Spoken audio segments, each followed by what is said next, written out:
მოგესალმებით ახალციხის დასრულთა განათლების ცენტრიდან.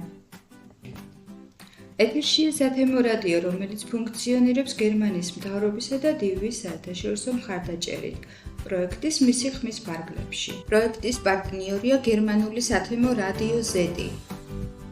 პროექტის მისი ხმის ფარგლებში შეიქმნა 12 სათემო რადიო საქართველოს სხვადასხვა რეგიონში. ამ ქსელის მიზანია ხელი შეუწყოს ქალთა გაძლიერებას და მათ ჩართულობას საზოგადოებრივ ცხოვრებაში. ჩვენი რადიოს მოსმენა შეგიძლიათ ონლაინ ვებგვერდზე HerVoice-G. ჩვენ კი შევეცდებით შეგიქმნათ სასიამოვნო განწყობა და ერთად გატარებული დრო იყოს დასამახსოვრებელი. თქვენთვის ეთერში მუშაობს ნინო ფატარიძე.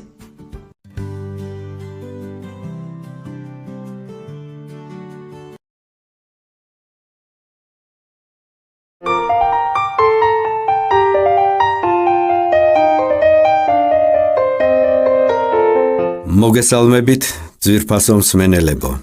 ერთი კვირა გავიდა, მე ვარ ბატონი დიმიტრი და ჩვენ ისევ პირდაპირ ეთერში ვართ. ახლა მინდა მოგასმენინოთ შეპირებული საუკეთესო ლობიანის რეცეპტი. მოგესალმებით. დღეს მოვამზადოთ კლასიკური ტრადიციული ლობიანები. ამისათვის დაგვრჩება პირველ რიგში ცომი, გამოვიყენოთ ჩვეულებრივი საფუარიანი ცომი, 800 გრამი ფქვილი დაგვრჩება, 1 სუფრის კოვზი საფუარი, 1 ჩაის კოვზი შაქარი და მარილი კოვზნახევარი. ასევე 9 ლიტრი თბილი წყალი. ეს ყველაფერი გადაურიოთ ერთმანეთში კარგად, რომ გავაერთიანოთ მასა. ფქვილი ბოლომდე გამოიყენეთ, 800 გრამზე მეტი ფქვილი არ დაგჭირდებათ. ბოლოს უნდა ჩაზილოთ ზეთით, თვალის ზომით უნდა აკონტროლოთ ზეთის ნორმა. და საშუალოდ 10 წუთი უნდა მოძველოთ, რათა გამოვიდეს ელასტიური ცომი. კარგად მოზელილი, რასაც ქვია, რომ ლობიანების წყობისას გემრიელი გამოვიდეს ლობიანი. ჩვენი მოზელილი ცომი დაასვენეთ, გადააკარით პარკი და გააჩერეთ ბლადგლას, რათა აფხუდეს. ამასობაში მოვამზადოთ გულსართი, მე მოვხარშე მინდვრის ლობიო, ძალიან გემრიელი იყო და მე მიყვარს ლობიანში ხახვი, ამიტომაც ერთი თავი ხახვი დავჭერით წვრილად ძალიან და მოვთუშე ზეთში. თუ თქვენ არ გიყვართ ლობიანში ხახვი, ამ შემთხვევაში ხახვს რომ მოვთუშავთ, გადაწურეთ ზეთი და მხოლოდ გამოიყენეთ ეს არომატული ზეთი, რომელსაც ხახვი მისცემს თავის არომატს და ძალიან უხდება. ასევე უნდა დავუმატოთ მარილი და პილპილი გემოვნებით. მე ამ შემთხვევაში სხვა დამატებითი არანაირი სუნელი არ გამომიყენებია.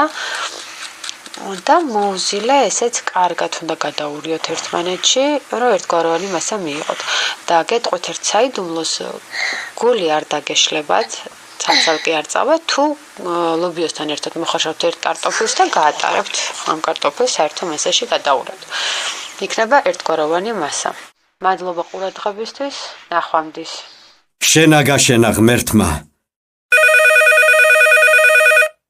გისმენთ, თქვენ პირდაპირ ეთერში ხართ.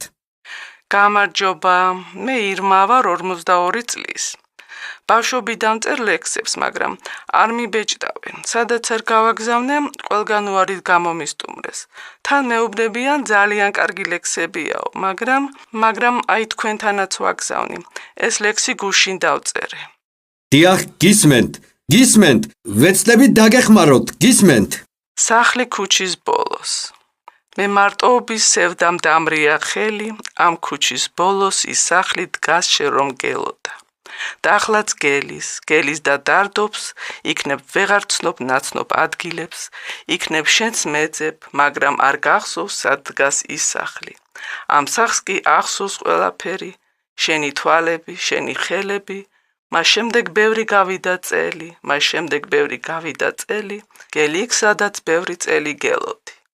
კიდევ ერთი ლექსი მინდა წაგიკითხოთ. კი გენაცვალე, დიდი სიამოვნებით. უსათაურო. 2 პატარა გოგო ეზოში დახტის ახლა.